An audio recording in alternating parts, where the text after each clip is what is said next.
सूरत के डिंडोली पुलिस थाना क्षेत्र में एक युवक की हत्या की वारदात से हड़कंप मच गया। सूरत के डिंडोली इलाके के महादेव नगर के आरोग्य केंद्र वाली गली में हुई हत्या के बाद डिंडोली क्षेत्र में हड़कंप मच गया। सूरत की डिंडोली पुलिस तब दौड़ी जब युवक के सीने पर घाव कर बेरहमी से हत्या कर दी गई। अंश आनंद सिरसाट नामक 19 वर्षीय युवक की हत्या कर उसे मौत के घाट उतार गया। कुछ समय पहले अंश आनंद सिरसाट नशा मुक्ति केंद्र के इलाज कराकर घर लौटे थे। इस हत्याकांड में सूरत सिटी के डिंडोली पुलिस मौका वारदात पर पहुंची और सीसीटीवी कैमरे की जांच की और हत्या करने वाले आरोपियों की गिरफ्तारी के लिए छानबीन हाथ ली। मृतक अंश आनंद सिरसाट पिछले 2 साल से बारडोली के नशा मुक्ति केंद्र में इलाज कर रहा था। नाइट चार्ज में मौजूद स्पेशल ब्रांच के एसीपी बीए चौधरी साहब हत्याकांड स्थल पर पहुंचे। डिंडोलीમાં હત્યાનો બનાવ બન્યો છે, શું છે સમગ્ર ઘટના?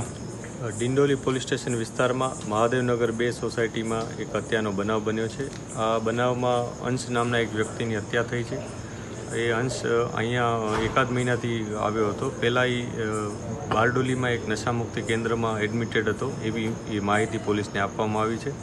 પોલીસ આ બાબતે તપાસ કરી રહી છે કે એ કેટલો સમય ત્યાં એડમિટેડ હતો, ત્યાંથી આવન જાવન કરતો હતો કે ત્યાં સળંગ એડમિટેડ હતો। આ ઉપરાંત જે અંશ સાથે જોડાયેલા લોકો છે એ કોણ કોણ હોઈ શકે એની પણ અમે તપાસ કરી રહ્યા છીએ।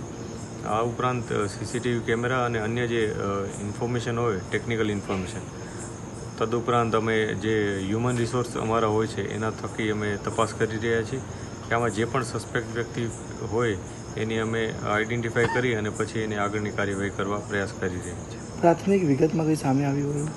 હાલમાં જે વિગત છે એ મુજબ આ વ્યક્તિ એકાદ મહિના પહેલાં બારડોલીમાં નશામુક્તિ કેન્દ્રમાં એડમિટેડ હતો અને ત્યાં ટ્રીટમેન્ટ લઈ રહ્યો હતો, પરંતુ ત્યાં સળંગ ટ્રીટમેન્ટ હતી કે અહીંયા આવતો જતો હતો એ અમે તપાસ કર્યા છે। એ સાથે એની સાથે લોકો કોણ કોણ જોડાયેલા હતા એ જગ્યાએ અને અહીંયા પણ કોણ એની સાથે એના મિત્રો હતા એની તપાસ અમે કરી રહ્યા છીએ।